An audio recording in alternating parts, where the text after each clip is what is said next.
حضرت علی رضی اللہ تعالیٰ عنہ سے روایت ہے، ترمذی شریف حدیث نمبر 2564، رسول اللہ صلی اللہ علیہ وآلہ وسلم نے ارشاد فرمایا، بے شک جنت میں بڑی بڑی آنکھوں والی خوبصورت حوروں کا ایک مجمع ہوگا، وہ اس میں ایسی بلند آوازوں سے کہہ رہی ہوں گی کہ ویسی آوازیں لوگوں نے نہ سنی ہوں گی، اور وہ کہہ رہی ہوں گی ہم ہمیشہ رہنے والیاں ہیں، ہم کبھی ختم نہ ہوں گی، ہم خوشحال ہیں، محتاج اور غمگین نہ ہوں گی، ہم راضی رہنے والیاں ہیں، ہم ناراض نہ ہوں گے، سعادت ہے اس شخص کے لیے جو ہمارے حصے میں ہے اور جس کے حصے میں ہم ہیں۔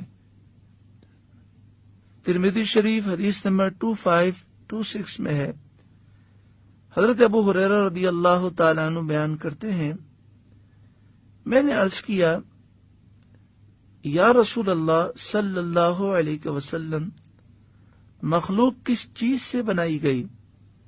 تو آپ صلی اللہ علیہ وسلم نے فرمایا، پانی سے۔ میں نے پوچھا، جنت کی عمارت کیسی ہے؟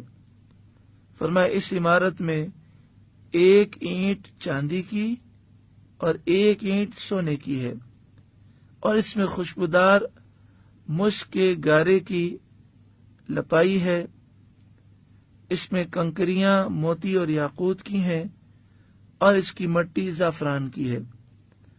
جو جنت میں داخل ہوگا وہ عیش کرے گا، مایوس نہیں ہوگا، اس میں ہمیشہ ہمیشہ رہے گا، کبھی موت نہیں آئے گی۔ نہ اہل جنت کے لباس پرانے اور بوسیدہ ہوں گے، نہ ان کی جوانی کبھی ختم ہوگی۔ اللہ رب العالمین ہم سب کو جنت الفردوس میں اپنے حبیب صلی اللہ علیہ وآلہ وسلم کا پڑوس عطا فرمائے، اور ہمیں وہ زندگی عطا فرمائے جو زندگی اللہ کی رضا اور قرب حاصل کرنے کا ذریعہ ہو۔ آمین بجاہ سید المرسلین صلی اللہ علیہ وسلم۔ آگے ارشاد فرمایا، ان اللہ لا یستحیی ان یضرب مثلا ما بعودۃ فما فوقها، بے شک اللہ اس سے حیا نہیں فرماتا کہ مثال سمجھانے کو کیسی ہی چیز کا ذکر فرمائے، مچھر ہو یا اس سے بھی ادنا۔ اس آیت کریمہ کا شان نزول یہ ہے کہ جب اللہ تبارک و تعالی نے قرآن مجید فرقان حمید میں مکھی کا ذکر فرمایا، مکڑی اور مکڑی کے جالے کا ذکر فرمایا، اور منافقین کو مثالوں سے بیان فرمایا کہ منافقین کی مثال ایسے ہے جیسے کسی نے اندھیری رات میں آگ روشن کی، اور دوسری فرمایا منافقوں کی مثال ایسے ہے جیسے تیز بارش اور اس میں اندھیریاں ہوں، تو منافقین اور کفار کہنے لگے کہ یہ اللہ کا کلام کیسے ہو سکتا ہے؟ اللہ تعالی عظیم ہے، اور اس کلام میں تو بہت چھوٹی چھوٹی مثالیں بیان کی گئی ہیں۔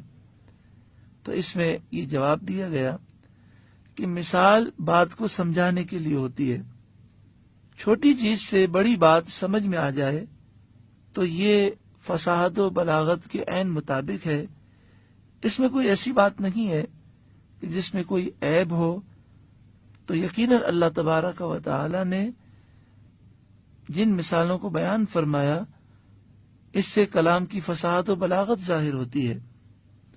یہاں پر بعودہ کا ذکر کیا گیا، یعنی مچھر کا ذکر کیا گیا۔ مچھر ایک ایسی مخلوق ہے جو بہت عجیب و غریب مخلوق ہے۔